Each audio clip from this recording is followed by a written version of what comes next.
In today's video, we are going to look at two different approaches to find happiness. The first one is about seeking happiness by trying to have as many pleasant experiences as we possibly can. And we will see how this approach is actually bound to failure, is going to bring dissatisfaction.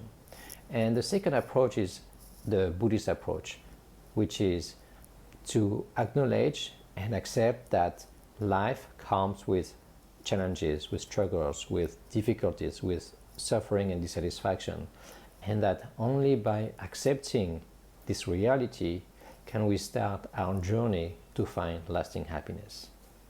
And at the end of the video, I will share some practices that you can incorporate into your daily life to get you on that path to find lasting happiness.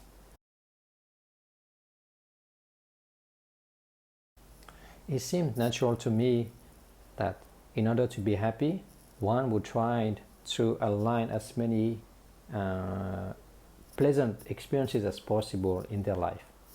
So why is that approach to find happiness bound to fail?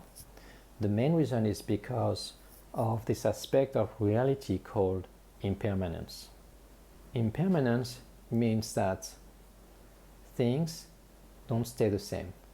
They either change or they stop to be. So when we have a pleasant experience, maybe we got into a relationship, we obtain the object of our desire, maybe a car or something. Our experience is going to change. We're going to feel some excitement, but then we will get used to this excitement, and this excitement is going to dissipate, and maybe we're going to feel some other experiences, maybe boredom, so forth. And so because our feelings, our emotion, our thoughts, everything is going to change, we will find ourselves in that place of, oh, I want something else to satisfy me. And just like that, we end up in this constant search for something to satisfy our cravings. In the following video, I will talk more about the causes of our suffering, but right now I just want to highlight that this approach to find happiness by seeking pleasures is bound to disappoint us. So what can we do about it? And this is where the Buddhist teaching called the First Noble Truth comes into place. It tells us that struggles in life is part of life. And so you probably already know that. You may say, but you just say that, yes, I know that you know that life comes with struggles. But what is important in this teaching is that it is by accepting it fully that we can set ourselves on the path to find lasting happiness. You see, maybe you understand that life comes with struggles, but do you accept it completely? I just watched a talk from Roger Federer, who is one of the greatest tennis players in the history of that sport. He gave an acceptance speech at Dartmouth College. You can find it on YouTube, and he shares some of his lessons. The second lesson that he shared is called Just 1 Point. So Roger Federer is one of the most successful tennis players in history, and he has won about 80% of all his matches. But what is the percentage of points that he has won? One would think it would be pretty high, but in fact he won 54% of the points that he played. Almost 50% of the points that he played, he lost. And so he came up with a sentence that he repeated to himself, that when he loses a point, he tells himself, it's just a point. And what I want to say here is that losing was part of the game of playing tennis. Losing a point, losing a game, losing a match, is part of the game of tennis. There's no way around it. And just like that, the challenges that we face in life, it's just part of life. So he said that the champions are the ones that can accept the fact that they lost a point. They are the ones that can fully accept that and then be able to move on and not hang on to it, getting stuck in that loss. And for us, we play the game of life. And so when we face a struggle, we can tell ourselves, okay, it is part of life. It is normal. It is not abnormal. So how would accepting that life comes with struggles change your perspective on happiness? For one, it would root you into a realistic approach of life. Knowing that life comes with struggles, you will have different expectations. You will expect that there's going to be difficulties down the road, and because of that, you will ready yourself. It will make you actually more resilient, and then because you'll be more resilient, you will be happier or struggle less when you face challenges. The second point is that when you recognize that life and struggles, they come hand in hand in your life, you also recognize that this happens to other people. And because of that, you can nourish your empathy and connections towards other people.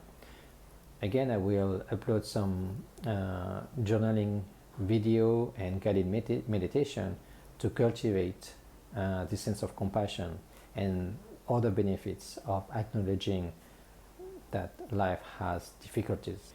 Another benefit about accepting, the first noble truth that life has suffering is that it frees us from trying to avoid struggles.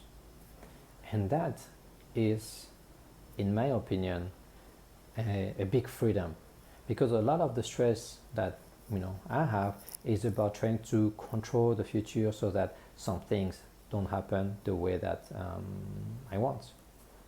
So what do you think about today's video? Does this content resonate with you?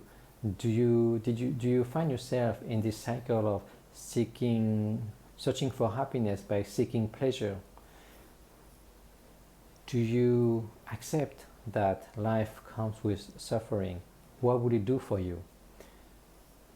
Please let me know in the comments below.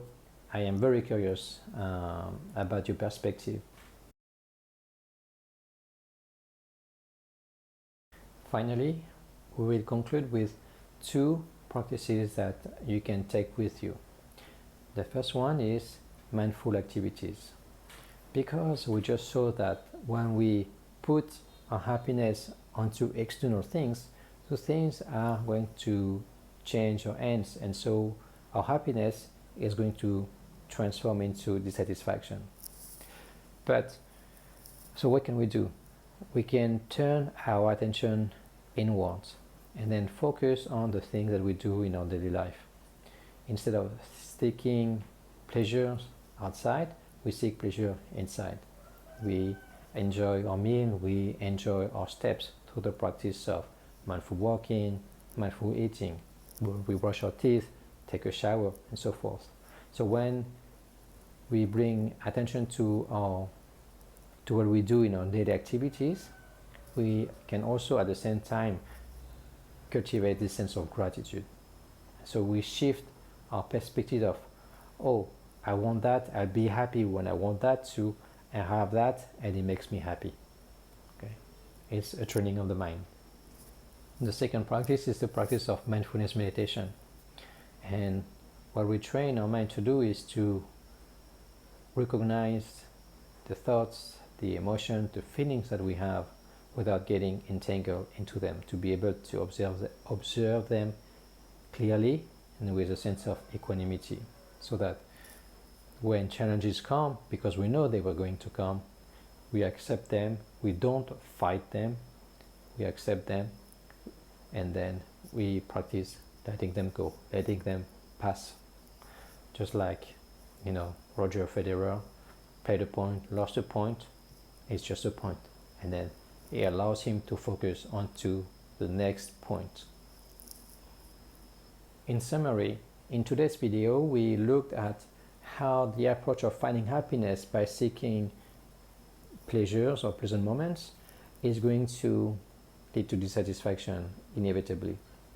But on the other side, if we consider the Buddhist teaching of the First Noble Truth, that life comes with suffering, we are instead equipped to become more resilient, to be more connected and compassionate towards living beings, and also to find more ease in the face of the struggle, the unpredictability of life.